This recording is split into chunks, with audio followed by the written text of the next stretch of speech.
السلام عليكم ورحمة الله تعالى وبركاته. نبدا الموضوع ديالي بعدا كنشكر كاع المنابر الصحفيه اللي ساعدتنا وخلت القضيه ديالنا تمشي تزيد الامام. انا من ضحايا باب دارنا من الجاليه المغربيه القاطنه بالديه الفرنسيه. جا عندنا الرئيس ديال العقار هو وبنته نصب علينا بالقانون، يعني طيله شهر رمضان كدوز عمليات باب دارنا، يعني بالممثلين والقناه الوطنيه تنصب علينا حنا، يعني هذا لا يعقل.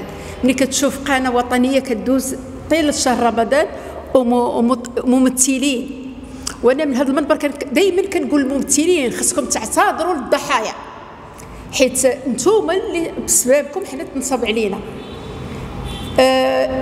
المهم هذاك الخياري قال لي في فرنسا، قال لي المهم خذي راه غادي يديروا لك 10%. قلت لي ماشي شغلك انت في هذا الشيء، انا كنعرف شنو كندير. انا غندخل لارض الوطن وغنشري من بلادي، نشوف الواقع. بالفعل جيت مشينا لذاك ديال بنوسينا البيرو ديالو.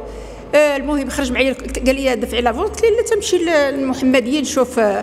وبالفعل مشيت للمحمديه، دايرين ابارتمون تيموان، وجيت كنت بغيت ندفع عليهم 50,000 درهم، 5 المليون.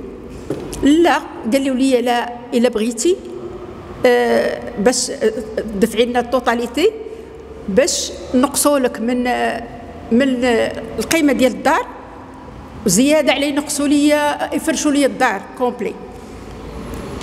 قلت هذه زوينه، عرفتي الطماع اش كيقضي عليه الكذاب. يعني كاين شويه الاغراءات، كاين اغراءات بزاف. نعطيك وحده ليا، وحده لخويا، وحده العزيز عليا، ما خدينا لا وحده لا جوج لا حتى ذاك الباب. المهم قلت لهم انا ما عنديش الفلوس كاملين، دابا تنشوف مع خوتي لا سلفوني شي حاجه وندفع لكم هذا.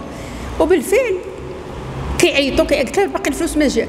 الكوميرسيال جوج.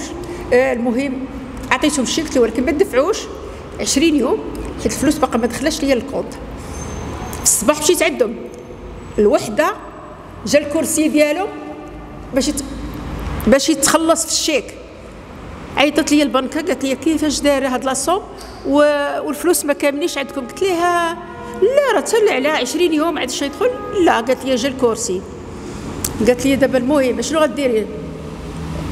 قلت لها خلصوه، المهم الفلوس راه غتدخل، حيت عندي زعما عندهم الثقه في 40 عام وانا معاهم دايرين فيا الثقه. هي ديك رجعت عندهم قلت لهم واش لا يعقل، واش نتوما نصابين ولا شنو؟ انا قلت لكم 20 يوم الشيك عندي باش يتخلص، نتوما صيفطوا لي الكرسي الميم جور. قلت لها هذه عمليه نصب، لا غترجعوا لي فلوسي، انا ما بقيتش كاع شاريه. هو يجي جابوا لي بلازما، عطاوني بلازما تقامت ب 45 مليون بلازما. عطاوني انا بلازما ب 45 مليون، وعطاو لواحد فئه اخرى بورطابل، وفئه اخرى عطاوهم العمره. يعني الناس دارت العمره بفلوسها هي. وزيد في مناسبه عيد الاضحى عطاهم الحواله، يعني الحواله ما تخلصوش، نصب على مالي الحواله، نصب على سحب البورطابلات، ونصب على سحب البلازمات، ونصب علينا حنا 1800 ضحيه، منها الاغلبيه ديالها الساحقه كتعيش في الديار في العالم بأسره، يعني دول الخليج، دول العربيه، اوروبا، امريكا، العالم كله نصب عليه. كاين عندنا واحد في اليونان نصب عليه ب 500 مليون، شرا الغازوال وحرق راسو. واحد عرفتي شنو؟ ماتوا 20 واحد بسكته قلبيه. تخيل الناس، يعني واحد مسكين استاذ خرج تقاعد، جمعوا ليه ولادو باش يشري هذاك، عرفتي مات وسط الوقفه. يعني راجل خدا التقاعد، ما لا حول ولا قوه الا بالله. يعني كاين اللي باع البرطمه ديالو ودفع عليه، كاين اللي خدا كريدي وكيخلص في الكريدي. الاغلبيه الساحقه الرجال اللي قالوا لهم شري من باب دارنا طلقوهم. واحد السيد مسكين قالت ليه مرتو دابا راه ساكن في سيدي مسعود، حاشاك حتى الطواليت ما كايناش. اش هاد لا يعقل، يعني لا حول ولا قوه. يعني هلك الجميع. وانا سبب لي في مرض مزمن. فرنسا انا دايره عمليه خرجت كنشوف عمليه النصب ديال باب دارنا، كنقول واش باب دارنا اللي شريت فيها ولا باب دارنا اخرى.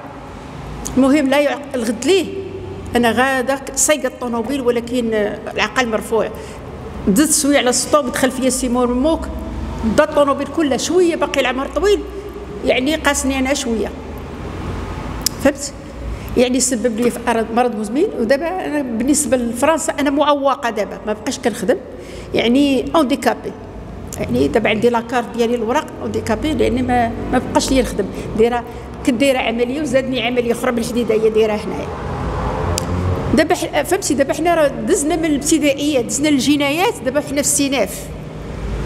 كانت عندنا الجلسه نهار الخميس الساعه اجلوها حتى 2 شهر 10 ولكن درنا يعني لقينا الفلوس بنما ترجمناهم درنا كاع مشينا دقينا كاع البيبان ديال الرباط الحنبوشي داك وهبي ولا اش كيقولوا ليه يعني بزاف انا ما نعقلش عليهم.